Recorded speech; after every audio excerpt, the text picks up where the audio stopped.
Hello my YouTube family, ಹೇಗಿದ್ದೀರಾ ಎಲ್ಲರೂ? I hope ಎಲ್ಲರೂ ಚೆನ್ನಾಗಿದ್ದೀರಾ. ಅದೇ ರೀತಿ ನಿಮ್ಮ ಲೈಫ್ನಲ್ಲಿ ಪಾಸಿಟಿವ್ ಆಗಿ ಥಿಂಕ್ ಮಾಡ್ತಾ ಇದ್ದೀರಾ ಅಂತ ಅಂದ್ಕೊಂಡಿದ್ದೀನಿ. ಇವತ್ತಿನ ಈವ್ನಿಂಗ್ ರೀಡಿಂಗಲ್ಲಿರುವ ಸೋ ಬ್ಯೂಟಿಫುಲ್ ಆಗಿರುವಂತಹ ಯಾವ ಎನರ್ಜಿ ಇದೆ ಅಂತ ನೋಡೋಣ. ಮೊದಲು ಕಾಮಾಗಿ ಕೂತ್ಕೊಳ್ಳಿ, ಡೀಪ್ ಬ್ರೀತನ್ನು ತಗೊಳ್ಳಿ, ನಿಮ್ಮ ಮೈಂಡ್ ಮತ್ತು ಮನಸ್ಸನ್ನು ರಿಲ್ಯಾಕ್ಸ್ ಮಾಡ್ಕೊಳ್ಳಿ. ಈಗ ನಿಮ್ಮ ಪರ್ಸನ್ ಹೆಸರನ್ನು ಮನಸ್ಸಾರೆ 3 ಬಾರಿ ನೆನೆಸ್ಕೊಳ್ಳಿ. ನಿಮ್ಮ ಪರ್ಸನ್ ಫೇಸನ್ನು ಇಮ್ಯಾಜಿನ್ ಮಾಡ್ಕೊಳ್ಳಿ. ಅವರು ಮತ್ತು ನೀವು ಒಟ್ಟಿಗೆ ಕಳೆದಿರುವ ಬ್ಯೂಟಿಫುಲ್ ಮೆಮೊರೀಸ್ನ ನೆನಪು ಮಾಡ್ಕೊಳ್ಳಿ. ಅದಕ್ಕೂ ಮೊದಲು ಈ ರೀಡಿಂಗ್ ನಿಮ್ಮವರೆಗೂ ತಲುಪಿದೆ ಅಂದರೆ ಯು ಆರ್ ಸೋ ಬ್ಲೆಸ್ಡ್. ಯೂನಿವರ್ಸ್ಗೆ ಗ್ರ್ಯಾಟಿಟ್ಯೂಡ್ ಹೇಳಿ, ಥ್ಯಾಂಕ್ ಯು ಯೂನಿವರ್ಸ್ ಅಂತ ಹೇಳಿ ನಿಮ್ಮ ಪರ್ಸನ್ ಎನರ್ಜಿಯನ್ನು ಫೀಲ್ ಮಾಡಿ.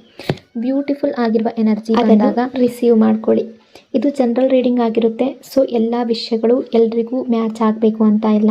ನಿಮ್ಮ ಸಿಚುವೇಶನ್ಗೆ ಮ್ಯಾಚ್ ಆಗುವ ಎನರ್ಜಿ ಮಾತ್ರ ರಿಸೀವ್ ಮಾಡ್ಕೊಳ್ಳಿ. ಯಾವುದಾದ್ರೂ ಭಾಗ ನಿಮಗೆ ಮ್ಯಾಚ್ ಆಗಲಿಲ್ಲ ಅಂದರೆ ಅದನ್ನು ಫೋರ್ಸ್ ಆಗಿ ತಗೊಳ್ಬೇಡಿ, ಸಿಂಪಲ್ ಆಗಿ ಅಲ್ಲಿಗೆ ಬಿಡಿ.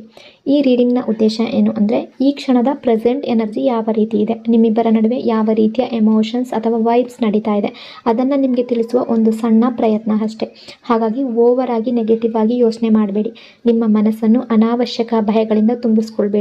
ಯಾವುದೇ ರಿಲೇಷನ್ಶಿಪ್ಪಲ್ಲಾಗಿರಲಿ ಪಾಸಿಟಿವ್ ಎನರ್ಜಿ ಅನ್ನೋದು ತುಂಬ ಇಂಪಾರ್ಟೆಂಟ್ ಆಗಿರುತ್ತೆ. ರೀಡಿಂಗನ್ನು ನೋಡಬೇಕಾದ್ರೆ ವಿಡಿಯೋನ ಲೈಕ್ ಮಾಡ್ಕೊಳ್ಳಿ. ಅದೇ ರೀತಿ ಚಾನಲ್ನ ಸಬ್ಸ್ಕ್ರೈಬ್ ಮಾಡಿಕೊಂಡು ಕನೆಕ್ಟ್ ಆಗಿ. ಈವ್ನಿಂಗ್ ಎನರ್ಜಿ ಯಾವ ರೀತಿ ಇದೆ ಅಂತ ನೋಡೋದಾದರೆ, ಮೊದಲಿಗೆ ಪಶ್ಚಾತ್ತಾಪದ ಎನರ್ಜಿ ಕಾಣ್ತಾ ಇದೆ. ದೂರ ಆಗಿರುವಂತಹ ಮೌಲ್ಯದ ಅರಿವು ಬಂದಿರುವಂತಹ ಎನರ್ಜಿ, ತುಂಬ ಡೀಪ್ ಆಗಿರುವಂತಹ ಫೀಲಿಂಗ್ಸ್ ಅಲ್ಲಿದ್ದಾರೆ. ನಿಮ್ಮ ಬಗ್ಗೆ ಯೋಚನೆ ಮಾಡ್ತಾ ಇರುವ ಆ ವ್ಯಕ್ತಿಯ ಮನಸ್ಸಿನೊಳಗಡೆ ಈಗ ಒಂದು ಸಮಾಧಾನ ಅನ್ನೋದಿಲ್ಲ, ಒಂದು ಕಾಮ್ನೆಸ್ ಅನ್ನೋದು ಇಲ್ಲ. ಹೊರಗಿನಿಂದ ನೋಡಿದ್ರೆ ಅವರು ತಮ್ಮ ಲೈಫ್ನಲ್ಲಿ ಬ್ಯುಸಿ ಆಗಿರ್ಬೋದು, ಎಲ್ಲ ಸರಿಯಾಗಿದೆ ಅನ್ನೋ ಹಾಗೆ ಕಾಣ್ಬೋದು. ಆದರೆ ಮನಸ್ಸಿನ ಒಳಗಡೆ ಮಾತ್ರ ಒಂದು ಪ್ರಶ್ನೆ ಅವರನ್ನು ಪದೇ ಪದೇ ಕಾಡ್ತಾ ಇದೆ. ನಾನು ನಿಜವಾಗ್ಲೂ ಒಬ್ಬ ಉತ್ತಮ ವ್ಯಕ್ತಿಯನ್ನು, ತುಂಬ ಸ್ಪೆಷಲ್ ವ್ಯಕ್ತಿಯನ್ನು ದೂರ ಮಾಡಿಕೊಂಡೆ ಅನ್ನೋ ಫೀಲ್ ಬರ್ತಾ ಇದೆ. ಒಂದು ಟೈಮ್ನಲ್ಲಿ ನೀವು ಅವರ ಲೈಫ್ನಲ್ಲಿ ಇದ್ದಾಗ ನಿಮ್ಮ ವ್ಯಾಲ್ಯೂ ಅವರಿಗೆ ಸರಿಯಾಗಿ ಅರ್ಥ ಆಗಿರಲಿಲ್ಲ. ನೀವು ಯಾವಾಗಲೂ ಅವರ ಜೊತೆ ನಿಲ್ತಾ ಇದ್ರಿ. ಅವರು ಎಮೋಷ್ನಲ್ ಆಗಲಿ ಅಥವಾ ಫಿನಾನ್ಷಿಯಲಿ ಕೂಡ ಕೆಲವರು ನೀವು ಹೆಲ್ಪ್ ಮಾಡಿರ್ಬೋದು. ಅವರು ಸಂತೋಷದಲ್ಲಿದ್ದಾಗಲೂ, ಕಷ್ಟದಲ್ಲಿದ್ದಾಗಲೂ, ಕನ್ಫ್ಯೂಷನ್ನಲ್ಲಿದ್ದಾಗಲೂ, ಗೊಂದಲದಲ್ಲಿದ್ದಾಗಲೂ ನೀವು ಅವರ ಕೈ ಬಿಡಲಿಲ್ಲ. ಆದರೆ ಕೆಲವೊಮ್ಮೆ ತುಂಬ ಸುಲಭವಾಗಿ ಸಿಗೋದು ಮನುಷ್ಯರಿಗೆ ಅದರ ನಿಜವಾದ ವ್ಯಾಲ್ಯೂ ತಿಳಿಯದ ಹಾಗೆ ಮಾಡುತ್ತೆ. ನಿಮ್ಮ ಜೊತೆ ಕೂಡ ಅದೇ ರೀತಿ ಆಗಿರುವ ಸಾಧ್ಯತೆ ಇದೆ. ಈ ವ್ಯಕ್ತಿ ಈಗ ನಿಮ್ಮೊಳಗಿನ ಒಳ್ಳೆತನ, ಪ್ರಾಮಾಣಿಕತೆ, ಕಾಳಜಿ, ತ್ಯಾಗ ಇದೆಲ್ಲ ಸಾಮಾನ್ಯ ವಿಷಯಗಳಂತೆ ಅವ್ರಿಗೆ ಮೊದಲೆಲ್ಲ ಕಾಣ್ತಾ ಇತ್ತು. ನೀವು ಯಾವಾಗಲೂ ಅವರ ಬಗ್ಗೆ ಯೋಚನೆ ಮಾಡ್ತಾ ಇದ್ರಿ, ಅವರ ನೋವನ್ನು ನಿಮ್ಮ ನೋವಿನ ರೀತಿ ತಗೊಳ್ತಾ ಇದ್ರಿ. ಆದರೆ ಅವರು ಅದನ್ನು ಪ್ರೀತಿಯ ಆಳವಾಗಿ ನೋಡುವ ಬದಲು ಅದು ಯಾವಾಗಲೂ ಇರೋ ವಿಷಯ ಅಂತ ಯೋಚನೆ ಮಾಡಿದ್ರು. ಅದೇ ದೊಡ್ಡ ತಪ್ಪಾಯಿತು.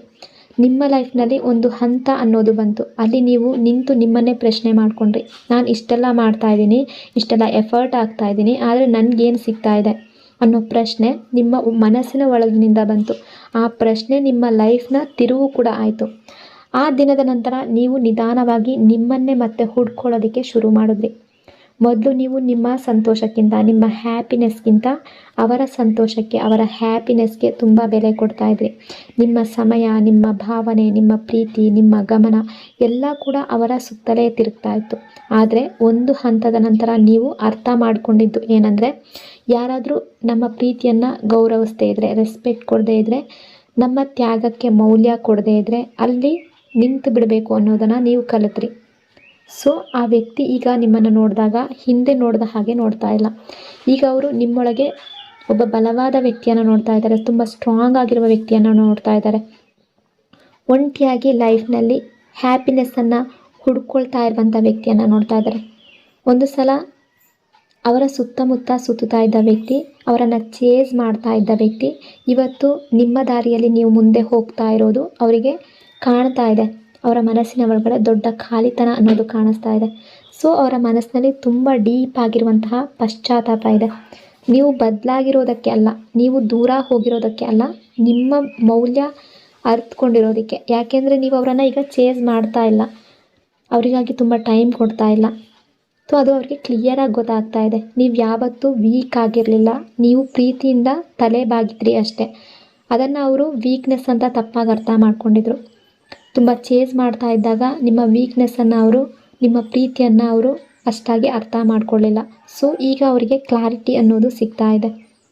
ಎನರ್ಜಿ ಪ್ರಕಾರ ಈಗ ಈ ವ್ಯಕ್ತಿ ಅವರ ತಪ್ಪುಗಳ ಜೊತೆ ಒಂಟಿಯಾಗಿ ಕೂತ್ಕೊಂಡಿದ್ದಾರೆ.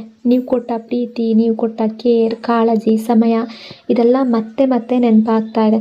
ಆದರೆ ಈಗ ಅರ್ಥವಾಗದ ಬೆಲೆ ಈಗ ತುಂಬ ತಡವಾಗಿ ಅರ್ಥ ಆಗ್ತಾ ಇದೆ. ಅರ್ಥವಾಗದ ನಿಮ್ಮ ವ್ಯಾಲ್ಯೂ ಈಗ ಅರ್ಥ ಆಗ್ತಾ ಇದೆ. ಆ ಎನರ್ಜಿ ಇದೆ. ರಿಲೇಷನ್ಶಿಪ್ಪಲ್ಲಿ ನಡೆದಿರುವಂತಹ ಭಾವನಾತ್ಮಕ ಎನರ್ಜಿ. ಕೆಲವೊಂದು ಸಲ ನಾವು ಯಾರನ್ನಾದರೂ ತುಂಬ ಪ್ರೀತಿಸಿದಾಗ ಅವರ ತಪ್ಪುಗಳನ್ನು ತಪ್ಪು ಅಂತ ನೋಡೋದಿಲ್ಲ. ಸರಿಯಾಗ್ತಾರೆ, ಬದಲಾಗ್ತಾರೆ, ಒಂದು ದಿನ ಅರ್ಥ ಮಾಡ್ಕೊಳ್ತಾರೆ ಅಂತ ನಂಬ್ತಾ ಹೋಗ್ತೀವಿ. ನಿಮ್ಮ ಲೈಫ್ನಲ್ಲೂ ಇದೇ ರೀತಿಯ ಪರಿಸ್ಥಿತಿ ನಡೆದಿರುವ ಸಾಧ್ಯತೆ ತುಂಬ ಇದೆ. ನೀವು ಈ ರಿಲೇಷನ್ಶಿಪ್ಪಲ್ಲಿದ್ದಾಗ ನಿಮ್ಮ ಮನಸ್ಸು ಯಾವಾಗಲೂ ಒಂದು ಆಸೆಯನ್ನು, ಒಂದು ಹೋಪನ್ನು ಹಿಡ್ಕೊಂಡೇ ಇತ್ತು. ಇವತ್ತಾಗಲಿಲ್ಲ ಅಂದರೆ ನಾಳೆ ಸರಿಯಾಗ್ಬೋದು, ನಾಳೆ ಆಗಲಿಲ್ಲ ಅಂದರೆ ಇನ್ನೊಂದು ದಿನ ಸರಿಯಾಗ್ಬೋದು, ಈ ವ್ಯಕ್ತಿ ನನ್ನ ಪ್ರೀತಿಯ ವ್ಯಾಲ್ಯೂವನ್ನು ಅರ್ಥ ಮಾಡ್ಕೊಳ್ಬೋದು ಅಂತ ನೀವು ಕಾಯ್ತಾ ಇದ್ರಿ. ಆದರೆ ಆ ಕಾಯುವಿಕೆಯ ಮಧ್ಯೆ ನೀವು ಎಷ್ಟು ನೋವು ಅನುಭವಿಸಿದಿರ ಅನ್ನೋದು ಬೇರೆ ಯಾರಿಗೂ ಗೊತ್ತಿಲ್ಲ, ನಿಮಗೆ ಮಾತ್ರ ಗೊತ್ತು. ಹೊರಗಿನಿಂದ ನೋಡಿದವರಿಗೆ ನೀವು ನಗ್ತಾ ಇದ್ದ ಹಾಗೆ ಕಾಣಬಹುದು, ಆದರೆ ಮನಸ್ಸಿನ ಒಳಗಡೆ ಮಾತ್ರ ನೀವು ದಿನ ಹೋರಾಟ ಮಾಡ್ತಾ ಇದ್ರಿ. ಒಂದು ಕಡೆ ಈ ರಿಲೇಷನ್ಶಿಪ್ ಉಳಿಸ್ಬೇಕು ಅನ್ನೋ ಆಸೆ, ಇನ್ನೊಂದು ಕಡೆ ಸಿಗ್ತಾ ಇದ್ದಂತಹ ಅವ್ರು ಇಗ್ನೋರ್ ಮಾಡ್ತಾಯಿದ್ರು, ಅವಾಯ್ಡ್ ಮಾಡ್ತಾಯಿದ್ರು. ಈ ಎರಡೂ ಭಾವನೆಗಳ ಮಧ್ಯೆ ನೀವು ತುಂಬ ದಿನ ಸಿಕ್ಕಾಕೊಂಡಿದ್ರಿ. ಈ ವ್ಯಕ್ತಿಯ ವರ್ತನೆ, ಬಿಹೇವಿಯರನ್ನು ನೀವು ತುಂಬ ಸಲ ಸಮರ್ಥನೆ ಮಾಡ್ಕೊಳ್ಳೋದಕ್ಕೂ ಕೂಡ ಪ್ರಯತ್ನ ಮಾಡಿದ್ದೀರ. ಅವ್ರಿಗೇನೋ ಸಮಸ್ಯೆ ಇರ್ಬೋದು, ಏನೋ ಸಿಚುವೇಶನ್ ಇರ್ಬೋದು, ಅವ್ರಿಗೆ ಸಮಯ ಬೇಕಿರ್ಬೋದು, ಅವ್ರೀಗ ಒತ್ತಡದಲ್ಲಿರ್ಬೋದು ಅಂತ ಅವರ ಪರವಾಗಿ ನೀವು ಕಾರಣ ಹುಡುಕ್ತಾ ಇದ್ರಿ. ಆದರೆ ಯಾರಿಗಾದರೂ ಕಾರಣ ಹುಡುಕೋದು ಸುಲಭ, ಆದರೆ ಅದೇ ಸಮಯದಲ್ಲಿ ನಿಮ್ಮ ಮನಸ್ಸು ಎಷ್ಟು ಪೇಯ್ನ್ ಆಗ್ತಾ ಹೋಗ್ತಾ ಇತ್ತು ಅನ್ನೋದನ್ನು ನೀವು ಮಾತ್ರ ಗಮನಿಸ್ತಾ ಇದ್ರಿ. ಒಂದು ಹಂತದ ನಂತರ ನೀವು ಒಂದು ಮುಖ್ಯವಾದ ವಿಚಾರ ಅರ್ಥ ಮಾಡ್ಕೊಂಡ್ರಿ. ರಿಲೇಷನ್ಶಿಪ್ ಅಂದರೆ ಒಬ್ಬ ವ್ಯಕ್ತಿ ಮಾತ್ರ ಎಳ್ಕೊಂಡು ಹೋಗುವ ಗಾಡಿ ಅಲ್ಲ, ಇಬ್ಬರೂ ಸೇರಿ ಸಾಗಿಸುವಂತಹ ದಾರಿ. ಒಬ್ಬರೇ ಪ್ರಯತ್ನ ಮಾಡ್ತಾ ಇದ್ದರೆ ಒಂದು ದಿನ ಅವರ ಶಕ್ತಿ ಖಾಲಿಯಾಗಿಬಿಡುತ್ತೆ. ನಿಮ್ಮಲ್ಲೂ ಅದೇ ಆಯಿತು. ನೀವು ಅವರನ್ನು ಬಿಟ್ಟು ಹೋಗಬೇಕು ಅಂತ ಮೊದಲ ದಿನವೇ ತೀರ್ಮಾನ ತಗೊಳ್ಳಿಲ್ಲ. ನೀವು ಅವರನ್ನು ಹರ್ಟ್ ಮಾಡಬೇಕು, ಅವ್ರಿಗೆ ಶಿಕ್ಷೆ ಕೊಡಬೇಕು ಅಂತ ಯೋಚನೆ ಮಾಡಲಿಲ್ಲ. ನೀವು ಮಾಡಿದ್ದು ಒಂದು ಕೆಲಸ, ನಿಮ್ಮನ್ನು ನೀವು ಉಳಿಸ್ಕೊಂಡ್ರಿ, ನಿಮ್ಮ ಶಕ್ತಿಯನ್ನು ನೀವು ಉಳಿಸ್ಕೊಂಡ್ರಿ, ನಿಮ್ಮ ಮನಸ್ಸನ್ನು ಮತ್ತೆ ಕಲೆ ಹಾಕೊಳ್ಳೋದಕ್ಕೆ ಶುರು ಮಾಡಿದ್ರಿ. ನಿಮ್ಮ ಡೌನ್ ಆಗಿರುವಂತಹ ಆತ್ಮವಿಶ್ವಾಸವನ್ನು ಮತ್ತೆ ಕಟ್ಕೊಳ್ಳೋದಕ್ಕೆ ಪ್ರಯತ್ನ ಮಾಡಿದ್ರಿ. ಇದೇ ಜಾಗದಲ್ಲಿ ನಿಮ್ಮ ಜೀವನ ಬದಲಾಗೋದಕ್ಕೆ ಶುರುವಾಯಿತು. ಮೊದಲು ನೀವು ಅವರ ಹ್ಯಾಪಿನೆಸ್ಸಲ್ಲಿ ಬದುಕ್ತಾ ಇದ್ರಿ, ಈಗ ನಿಮ್ಮ ಸಂತೋಷಕ್ಕೆ ನೀವು ಮಹತ್ವ ಕೊಡೋದಕ್ಕೆ ಶುರು ಮಾಡಿದ್ದೀರ. ಮೊದಲು ಅವರು ನಿಮ್ಮ ದಿನದ ಒಂದು ಭಾಗನೇ ಆಗಿದ್ರು, ಈಗ ನೀವು ನಿಮ್ಮ ಜೀವನದ ಮೇಲೆ ಫೋಕಸ್ ಮಾಡ್ತಾ ಇದ್ದೀರ. ಇದೇ ಬದಲಾವಣೆ ಅವರನ್ನು ಇವತ್ತು ಹೆಚ್ಚು ಕಾಡ್ತಾ ಇದೆ. ಸೊ ಎನರ್ಜಿಯಲ್ಲಿ ನಿಮ್ಮ ದೂರ ಆಗುವಿಕೆ ಕೋಪದಿಂದ ಆಗಿಲ್ಲ, ಇದು ನಿಮ್ಮ ಅರಿವಿನಿಂದ ಆಗಿದೆ. ನೀವು ಯಾರನ್ನೂ ದ್ವೇಷ ಮಾಡಿ ದೂರ ಹೋಗಿಲ್ಲ, ನಿಮ್ಮ ಹೃದಯವನ್ನು ಇನ್ನಷ್ಟು ಪೇಯ್ನ್ ಆಗದೆ ಇರುವ ರೀತಿ ಕಾಪಾಡ್ಕೊಳ್ಳೋದಕ್ಕೆ ದೂರ ಹೋಗಿದ್ದೀರ. ಅದೇ ಕಾರಣಕ್ಕೆ ಈ ವ್ಯಕ್ತಿಗೆ ಈಗ ನಿಮ್ಮ ಬೆಲೆ ಹಿಂದೆಗಿಂತ 1000 ಪಟ್ಟು ಜಾಸ್ತಿ ಅರ್ಥ ಆಗ್ತಾ ಇದೆ. ಈಗ ಅವರ ಮನಸ್ಸಿನಲ್ಲಿ ನಡೀತಾ ಇರುವ ಹೋರಾಟದ ಎನರ್ಜಿ. ಈ ವ್ಯಕ್ತಿ ಈಗ ಹೊರಗಿನ ಜಗತ್ತಿಗೆ ಅವರ ಮನಸ್ಸಿನಲ್ಲಿರುವ ಸ್ಥಿತಿಯನ್ನು ಶೋ ಮಾಡೋದಕ್ಕೆ ಆಗ್ತಾ ಇಲ್ಲ, ಬಟ್ ಒಳಗಿನ ಮನಸ್ಥಿತಿ ಜೊತೆ ಹೋರಾಡ್ತಾ ಇದ್ದಾರೆ. ಯಾಕೆಂದರೆ ಅವರು ಎಲ್ಲಿಂದ ಓಡಿದ್ರೂ ಕೂಡ, ಯಾವ ಕೆಲಸದಲ್ಲಿ ಬ್ಯುಸಿ ಆದರೂ ಕೂಡ ಕೆಲವು ನೆನಪುಗಳು ಅವರನ್ನು ಬಿಡ್ತಾ ಇಲ್ಲ. ಒಂದು ಟೈಮ್ನಲ್ಲಿ ನಿಮ್ಮ ಮೆಸೇಜ್ ಬಂದರೆ ಆಮೇಲೆ ನೋಡ್ತೀನಿ ಅಂತ ಬಿಡ್ತಾ ಇದ್ದ ವ್ಯಕ್ತಿ ಇವತ್ತು ನಿಮ್ಮ ಒಂದು ಮೆಸೇಜ್ಗಾಗಿ ಕಾಯುವ ಪರಿಸ್ಥಿತಿಗೆ ಬಂದಿರುವ ಸಾಧ್ಯತೆ ಕೂಡ ಇದೆ. ಇದು ಕೇವಲ ಪ್ರೀತಿ ಕಳ್ಕೊಂಡ ನೋವಲ್ಲ, ಅವರ ಜೀವನದಲ್ಲಿ ನಿಜವಾಗ್ಲೂ ಅವರನ್ನು ಪ್ರೀತಿಸಿದ ವ್ಯಕ್ತಿಯನ್ನು ಕಳ್ಕೊಂಡ ನೋವು. ಇವರಿಗೀಗ ದೊಡ್ಡ ಸಮಸ್ಯೆ ಇದೆ. ನಿಮಗೆ ಏನು ಹೇಳಬೇಕು ಅನ್ನೋದು ಗೊತ್ತಿದೆ, ಆದರೆ ಹೇಗೆ ಹೇಳಬೇಕು ಅನ್ನೋದು ಅವ್ರಿಗೆ ಗೊತ್ತಿಲ್ಲ. ನಿಮ್ಮ ಹತ್ರ ಬರಬೇಕು ಅನ್ನೋ ಆಸೆ ಇದೆ, ಆದರೆ ನೀವು ಒಪ್ಕೊಳ್ತೀರಾ ಇಲ್ವಾ ಅನ್ನೋ ಭಯ ಕೂಡ ಇದೆ. ನಿಮ್ಮ ಬಗ್ಗೆ ಯೋಚನೆ ಮಾಡಿದಾಗ ಅವರಿಗೆ ಮೊದಲು ನೆನಪಾಗೋದು ನಿಮ್ಮ ಒಳ್ಳೆತನ, ನೀವು ಕೊಟ್ಟ ಸಮಯ, ನೀವು ತೋರಿಸಿದ ಸಹನೆ, ನೀವು ಮಾಡಿದ ತ್ಯಾಗ. ಆಗ ಇವೆಲ್ಲ ಅವರಿಗೆ ನಾರ್ಮಲ್ ಆಗಿತ್ತು, ಆದರೆ ಈಗ ಅದೇ ನೆನಪುಗಳು ಅವರಿಗೆ ರಾತ್ರಿ ನಿದ್ದೆ ಬರದ ಹಾಗೆ ಮಾಡ್ತಾ ಇದೆ. ಈ ವ್ಯಕ್ತಿ ಈಗ ಅವರ ತಪ್ಪುಗಳನ್ನು ಸಮರ್ಥನೆ ಮಾಡಿಕೊಳ್ಳುವ ಹಂತ ದಾಟಿದ್ದಾರೆ. ಮೊದಲು ನನ್ನ ತಪ್ಪೇನಿತ್ತು ಅಂತ ಯೋಚಿಸಿರ್ಬೋದು, ಆದರೆ ಈಗ ನಾನು ಯಾಕೆ ಹೀಗೆ ಮಾಡಿದೆ ಅನ್ನೋ ಪ್ರಶ್ನೆ ಅವರನ್ನು ಕಾಡ್ತಾ ಇದೆ. ಇದು ಎರಡು ಬೇರೆ ಬೇರೆ ವಿಷಯ. ಮೊದಲನೇದು ಈಗೋ, ಅಹಂಕಾರ, ಎರಡನೇದು ಅರಿವು. ಅದೇ ರೀತಿ ಇನ್ನೊಂದು ವಿಷಯದಲ್ಲಿ ನೀವೀಗ ಇವರನ್ನು ಮೊದಲಿನಂತೆ ಚೇಸ್ ಮಾಡ್ತಾ ಇಲ್ಲ, ಮೊದಲಿನ ರೀತಿ ಕಾಲ್ ಮಾಡ್ತಾ ಇಲ್ಲ, ಮೊದಲಿನ ರೀತಿ ಕಾಯ್ತಾ ಇಲ್ಲ. ಇದೇ ಅವರ ಮನಸ್ಸಿಗೆ ದೊಡ್ಡ ಶಾಕ್ ಆಗಿದೆ. ಯಾಕೆಂದರೆ ನೀವು ಯಾವಾಗಲೂ ಇರ್ತೀರಾ, ಅವರ ಒಟ್ಟಿಗೆ ಇರ್ತೀರಾ, ಎಷ್ಟೇ ಪೇನ್ ಆದರೂ ಒಟ್ಟಿಗೆ ಇರ್ತೀರಾ, ಅವರನ್ನು ಚೇಸ್ ಮಾಡ್ತೀರಾ ಅನ್ನೋ ನಂಬಿಕೆ ಅವರಿಗಿತ್ತು. ಆದರೆ ಈಗ ಆ ನಂಬಿಕೆ ಒಡೆದು ಹೋಗಿದೆ. ಕೆಲವರಿಗೆ ರಿಲೇಷನ್ಶಿಪ್ ಕಳ್ಕೊಂಡ್ಮೇಲೆ ನೋವಾಗುತ್ತೆ, ಆದರೆ ಕೆಲವರಿಗೆ ತಮ್ಮ ಬೆಲೆ ತಿಳಿದ ವ್ಯಕ್ತಿಯನ್ನು ಕಳ್ಕೊಂಡ್ಮೇಲೆ ಹೆಚ್ಚು ನೋವಾಗುತ್ತೆ. ಇಲ್ಲಿ ಎರಡನೇ ರೀತಿಯ ಎನರ್ಜಿ ಇದೆ. ಯಾಕೆಂದರೆ ನೀವು ಕೇವಲ ಅವರನ್ನು ಪ್ರೀತಿಸಲಿಲ್ಲ, ನೀವು ಅವರ ಜೀವನದಲ್ಲಿ ಒಂದು ಸೆಕ್ಯೂರ್ ಫೀಲನ್ನು ಕೊಟ್ಟಿದ್ರಿ. ಸೊ ಒಂದೇ ಒಂದು ವಿಷಯ, ಈ ವ್ಯಕ್ತಿ ಈಗ ಅವರ ತಪ್ಪುಗಳ ಭಾರ ಹೊತ್ಕೊಂಡು ನಡೀತಾ ಇದ್ದಾರೆ. ಹೊರಗಡೆ ಎಷ್ಟೇ ಸಾಮಾನ್ಯವಾಗಿ ಕಾಣಿಸ್ಕೊಂಡ್ರೂ ಕೂಡ ಮನಸ್ಸಿನ ಒಳಗಡೆ ಮಾತ್ರ ನೀವು ಬಿಟ್ಟ ಖಾಲಿ ಜಾಗ ಇನ್ನೂ ತುಂಬಿಲ್ಲ ಆ ಎನರ್ಜಿಯಲ್ಲಿ ಕಾಣ್ತಾ ಇದ್ದಾರೆ. ನಿಮ್ಮ ದೂರ ಅವರಿಗೆ ಕಲಿಸಿದ ಕಠಿಣ ಪಾಠದ ಎನರ್ಜಿ, ತುಂಬ ಡೀಪ್ ಆಗಿರುವ ಎನರ್ಜಿ. ಕೆಲವೊಮ್ಮೆ ಮನುಷ್ಯರಿಗೆ ಯಾರಾದರೂ ನಮ್ಮ ಲೈಫ್ನಲ್ಲಿ ಎಷ್ಟು ಮುಖ್ಯ ಅನ್ನೋದು ಅವರು ಹತ್ತಿರ ಇದ್ದಾಗ ಗೊತ್ತಾಗೋದಿಲ್ಲ, ಆದರೆ ಅವರು ದೂರ ಆದಮೇಲೆ ಮಾತ್ರ ಆ ಖಾಲಿತನ ಎಷ್ಟು ದೊಡ್ಡದು ಅನ್ನೋದು ಅರ್ಥ ಆಗುತ್ತೆ. ಈಗ ಈ ವ್ಯಕ್ತಿಯ ಜೀವನದಲ್ಲಿ ಕೂಡ ಅದೇ ನಡೀತಾ ಇರುವ ಎನರ್ಜಿ. ನೀವು ಈ ವ್ಯಕ್ತಿಯ ಲೈಫ್ನಲ್ಲಿ ಇದ್ದ ಟೈಮ್ನಲ್ಲಿ ತುಂಬ ಜವಾಬ್ದಾರಿಗಳನ್ನು ಮೌನವಾಗಿ ಹೊತ್ಕೊಂಡಿದ್ರಿ. ಅವರು ಕೇಳದೇ ಇದ್ದರೂ ಕೂಡ ಸಹಾಯ ಮಾಡಿದ್ದೀರಾ, ಅವರು ಗಮನಿಸದೇ ಇದ್ದರೂ ಕೂಡ ಕಾಳಜಿ ತೋರಿಸಿದ್ದೀರಾ, ಅವರು ಥ್ಯಾಂಕ್ಸ್ ಹೇಳದೇ ಇದ್ದರೂ ಕೂಡ ಅವ್ರ ಜೊತೆ ನಿಲ್ತಿದ್ದೀರಾ. ಆದರೆ ಈಗ ಅವರಿಗೆ ಅವೆಲ್ಲ ಸಾಮಾನ್ಯ ವಿಷಯ ಆಗಿತ್ತು, ಆಗ ನಾರ್ಮಲ್ ಆಗಿತ್ತು. ಯಾಕೆಂದರೆ ನೀವು ಯಾವಾಗಲೂ ಇದ್ದೀರಾ, ಅವ್ರ ಜೊತೆನೇ ಇರ್ತೀರಾ, ಚೇಸ್ ಮಾಡ್ತಾ ಇರ್ತೀರಾ ಅಂತ ಅಂದ್ಕೊಂಡಿದ್ರು. ಆದರೆ ಈಗ ಪರಿಸ್ಥಿತಿ ಅನ್ನೋದು ಬದಲಾಗಿದೆ. ನೀವು ಮೊದಲಿನ ರೀತಿ ಅವ್ರಿಗೆ ಸಿಗ್ತಾ ಇಲ್ಲ, ಮೊದಲಿನ ರೀತಿ ಓಡ್ ಬಂದು ಅವರ ಸಮಸ್ಯೆ ಕೇಳ್ತಾ ಇಲ್ಲ, ಮೊದಲಿನ ರೀತಿ ನಿಮ್ಮ ಟೈಮನ್ನು ಸಂಪೂರ್ಣವಾಗಿ ಅವರಿಗೆ ಕೊಡ್ತಾ ಇಲ್ಲ. ಇದೇ ಬದಲಾವಣೆ ಅವರ ಮನಸ್ಸಿಗೆ ದೊಡ್ಡ ಪಾಠ ಆಗಿದೆ. ಯಾಕೆಂದರೆ ಈಗ ಅವರು ಪ್ರತಿಯೊಂದು ಸಣ್ಣ ವಿಷಯದಲ್ಲೂ ನಿಮ್ಮ ಕೊರತೆಯನ್ನು ಅನುಭವಿಸ್ತಾ ಇದ್ದಾರೆ. ಸೊ ಅವ್ರಿಗೆ ಕ್ಲಿಯರಾಗಿ ಅರ್ಥ ಮಾಡ್ಕೊಂಡಿದ್ದಾರೆ, ಪ್ರೀತಿ ಅಂದರೆ ಕೇವಲ ಯಾರನ್ನಾದರೂ ನಮ್ಮ ಬಳಿ ಇರಿಸ್ಕೊಳ್ಳೋದು ಅಲ್ಲ, ಅವರನ್ನು ಗೌರವಿಸೋದು, ಅವರ ಭಾವನೆಗಳಿಗೆ ಬೆಲೆ ಕೊಡೋದು, ಅವರು ಮಾಡ್ತಾ ಇರುವ ಪ್ರಯತ್ನವನ್ನು ಗುರುತಿಸೋದು. ಈಗ ಈ ಅರಿವು ಅವ್ರಿಗೆ ಬಂದಿದೆ, ಬಟ್ ಲೇಟ್ ಆಗಿದೆ. ಬಟ್ ಈ ಅರಿವು ಬಂದ ಸಮಯ ಮಾತ್ರ ತುಂಬ ತಡವಾಗಿದೆ ಅನ್ನೋ ಭಾವನೆ ಅವರೊಳಗೂ ಕೂಡ ಕಾಡ್ತಾ ಇದೆ. ಕೆಲವು ನೆನಪುಗಳು ಈಗ ಅವರನ್ನು ತುಂಬ ಕಾಡ್ತಾ ಇದೆ. ನೀವು ಬೇಸರದಿಂದ ಮಾತಾಡಿದ ದಿನಗಳು, ನೀವು ಅರ್ಥ ಮಾಡ್ಕೋ ಅಂತ ಕೇಳಿದ ಕ್ಷಣ, ನೀವು ಮೌನವಾಗಿದ್ದ ಸಮಯ, ಆಗ ಅವರು ಗಮನ ಕೊಡದ ಅನೇಕ ಕ್ಷಣಗಳು ಈಗ ಅವರ ಮನಸ್ಸಿನಲ್ಲಿ ಮತ್ತೆ ಮತ್ತೆ ಓಡಾಡ್ತಾ ಇದೆ. ಆಗ ಅವರು ಗಮನ ಕೊಡದ ಅನೇಕ ಕ್ಷಣಗಳು ಈಗ ಅವರ ಮನಸ್ಸಿನಲ್ಲಿ ಮತ್ತೆ ಮತ್ತೆ ಬರ್ತಾ ಇದೆ. ಅವರು ಕಡೆಗಣಿಸಿದ ಮಾತುಗಳು ಈಗ ಅವರಿಗೆ ಪಾಠ ಆಗ್ತಾ ಇದೆ. ಸೊ ನೀವು ದೂರ ಆದಮೇಲೆ ಅವರು ಅವರ ಲೈಫ್ನಲ್ಲಿ ತುಂಬ ಲೆಸನನ್ನು ಎದುರಿಸಬೇಕಾಯಿತು. ಮೊದಲು ಎಲ್ಲವೂ ಸುಲಭ ಅಂತ ಅಂದ್ಕೊಂಡಿದ್ರು, ಯಾಕೆಂದರೆ ನಿಮ್ಮ ಬೆಂಬಲ ಅವರ ಜೊತೆ ಇತ್ತು. ಆದರೆ ಈಗ ಪ್ರತಿಯೊಂದು ಸಮಸ್ಯೆಯನ್ನು ಅವರೇ ಎದುರಿಸಬೇಕಾದಂಥ ಪರಿಸ್ಥಿತಿ ಕೂಡ ಕೆಲವರಿಗೆ ಬಂದಿರ್ಬೋದು. ಅದರಿಂದ ಅವರಿಗೆ ನಿಮ್ಮ ವ್ಯಾಲ್ಯೂ ಇನ್ನಷ್ಟು ಅರ್ಥ ಆಗ್ತಾ ಇದೆ. ಇನ್ನೊಂದು ದೊಡ್ಡ ಬದಲಾವಣೆ ಅಂದರೆ ಅವರೊಳಗೆ ಮೊದಲು ಅವ್ರಿಗೆ ಎಲ್ಲದರ ಮೇಲೆ ನಿಯಂತ್ರಣ ಆಯಿತು, ಕಂಟ್ರೋಲ್ ಇತ್ತು, ರಿಲೇಷನ್ಶಿಪ್ ಹೇಗಿರಬೇಕು, ಯಾವ ರೀತಿ ಇರಬೇಕು ಅಂತ ಅವರೇ ನಿರ್ಧಾರ ಮಾಡ್ತಾಯಿದ್ರು. ಆದರೆ ಈಗ ಜೀವನ ಎಲ್ಲ ಸಮಯದಲ್ಲೂ ನಮ್ಮ ಇಷ್ಟದಂತೆ ನಡೆಯೋದಿಲ್ಲ ಅನ್ನೋ ಸತ್ಯವನ್ನು ಒಪ್ಕೊಳ್ಬೇಕಾದಂಥ ಪರಿಸ್ಥಿತಿಯಲ್ಲಿದ್ದಾರೆ. ನೀವು ದೂರ ಆದಮೇಲೆ ಅವರು ಕಳ್ಕೊಂಡದ್ದು ಕೇವಲ ಒಬ್ಬ ವ್ಯಕ್ತಿ ಅಲ್ಲ, ಅವರನ್ನು ನಿಸ್ವಾರ್ಥವಾಗಿ ಪ್ರೀತಿಸ್ತಾ ಇದ್ದ ಒಂದು ಹೃದಯ, ತಮ್ಮ ತಪ್ಪುಗಳ ನಡುವೆ ಅವರನ್ನು ಅರ್ಥ ಮಾಡ್ಕೊಳ್ಳೋಕ್ಕೆ ಪ್ರಯತ್ನಿಸಿದ ಒಂದು ಮನಸ್ಸು, ಅವರ ಒಳಗಿನ ಒಳ್ಳೆತನವನ್ನು ನಂಬಿದ ಒಬ್ಬ ಸಂಗಾತಿ. ಇದೇ ವಿಚಾರ ಈಗ ಅವರಿಗೆ ಹೆಚ್ಚು ನೋವು ಕೊಡ್ತಾ ಇದೆ. ಸೊ ನಿಮ್ಮ ದೂರ ಆಗುವಿಕೆ ಅವರಿಗೆ ಶಿಕ್ಷೆ ಆಗಿರಲಿಲ್ಲ, ಅದು ಒಂದು ಪಾಠ ಆಗಿತ್ತು. ನೀವು ಹೇಳಿಕೊಟ್ಟು ಕಲಿಸದ ಪಾಠ, ನಿಮ್ಮ ಆ್ಯಬ್ಸೆನ್ಸ್ ಅದನ್ನು ಕಲಿಸಿದೆ. ನೀವು 1000 ಮಾತುಗಳಲ್ಲಿ ಹೇಳಲಾಗದ ಮೌಲ್ಯವನ್ನು ನಿಮ್ಮ ಮೌನ ಅವರಿಗೆ ಅರ್ಥ ಮಾಡಿಸ್ತು.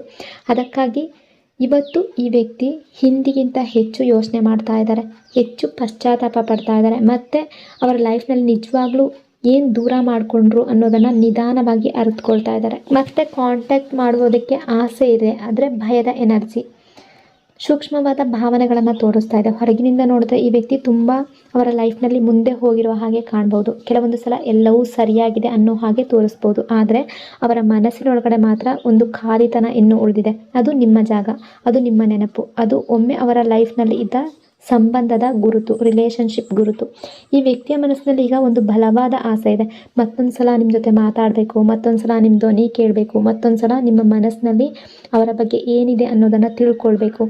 ಆದರೆ ಅದೇ ಸಮಯದಲ್ಲಿ ಒಂದು ದೊಡ್ಡ ಭಯ ಕೂಡ ಇದೆ, ನೀವು ಮೊದಲಿನ ವ್ಯಕ್ತಿಯಲ್ಲ ಅನ್ನೋ ಭಯ, ನೀವು ಈಗ ಹಿಂದಿನ ರೀತಿ ಸುಲಭವಾಗಿ ನಂಬೋದಿಲ್ಲ ಅನ್ನೋ ಭಯ. ಒಂದು ಟೈಮ್ನಲ್ಲಿ ನೀವು ಅವರನ್ನು ಕಳ್ಕೊಳ್ಳುವ ಭಯದಲ್ಲಿ ಬದುಕ್ತಿದ್ರಿ, ಇಂದು ಆ ಪರಿಸ್ಥಿತಿ ಸಂಪೂರ್ಣವಾಗಿ ಬದಲಾಗಿದೆ. ಈಗ ಅವರು ನಿಮ್ಮನ್ನು ಕಳ್ಕೊಂಡ ಭಯದಲ್ಲಿ ಬದುಕ್ತಾ ಇದ್ದಾರೆ. ಇದೇ ಬದಲಾವಣೆ ಅವರನ್ನು ದೊಡ್ಡ ಭಾವನಾತ್ಮಕ ಅಲೆಗಳನ್ನು ಅವರ ಮನಸ್ಸಿನಲ್ಲಿ ಎಬ್ಬಿಸ್ತಾ ಇದೆ. ಕೆಲವೊಮ್ಮೆ ಹೋಗಿ ಮಾತಾಡಬೇಕು ಅನಿಸುತ್ತೆ, ಮತ್ತು ಕೆಲವೊಮ್ಮೆ ಅವರು ನನ್ನನ್ನು ತಿರಸ್ಕಾರ ಮಾಡಿದ್ರೆ, ರಿಜೆಕ್ಟ್ ಮಾಡಿದ್ರೆ ಅನ್ನೋ ಯೋಚನೆ ಹಿಂದೆ ಎಳಿತಾ ಇದೆ. ಸೊ ಅವರಿಗೆ ಕ್ಲಿಯರಾಗಿ ಅರ್ಥ ಆಗಿರುವ ಒಂದು ವಿಷಯ ಇದೆ, ನೀವು ಕೋಪದಿಂದ ದೂರ ಹೋಗಿಲ್ಲ, ನೀವು ನಿಮ್ಮ ಮನಸ್ಸನ್ನು ಉಳಿಸ್ಕೊಳ್ಳೋದಕ್ಕೆ ದೂರ ಹೋಗಿದ್ದೀರಾ.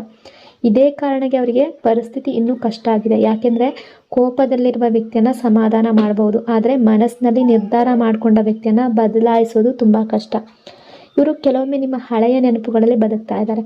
ನೀವಿಬ್ಬರು ನಕ್ಕ ಕ್ಷಣ, ಗಂಟೆ ತುಂಬ ಹೊತ್ತು ಮಾತಾಡಿದ ಮಾತುಗಳು, ಇವೆಲ್ಲ ಮತ್ತೆ ಮತ್ತೆ ನೆನಪಿಗೆ ಬರ್ತಾ ಇದೆ. ಆ ನೆನಪುಗಳು ಅವರಿಗೆ ಹ್ಯಾಪಿನೆಸ್ಸನ್ನು ಕೊಡ್ತಾ ಇಲ್ಲ, ಸಂತೋಷವನ್ನು ಕೊಡ್ತಾ ಇಲ್ಲ. ಬದಲಾಗಿ ಅವತ್ತು ನಾನು ಇನ್ನೂ ಸ್ವಲ್ಪ ಸರಿಯಾಗಿ ಮಾತಾಡಿದರೆ, ರೂಢಾಗಿ ಬಿಹೇವ್ ಮಾಡದೇ ಇದ್ದರೆ ಅನ್ನೋ ಪ್ರಶ್ನೆ ಹುಟ್ಟಿಸ್ತಾ ಇದೆ. ಸೊ ಈ ವ್ಯಕ್ತಿ ಈಗ ಅವರ ಅಹಂಕಾರ, ಈಗೋ ಮತ್ತು ಹೃದಯದ ಫೀಲಿಂಗ್ಸ್ ಮಧ್ಯೆ ಸ್ಟಕ್ ಆಗಿದ್ದಾರೆ.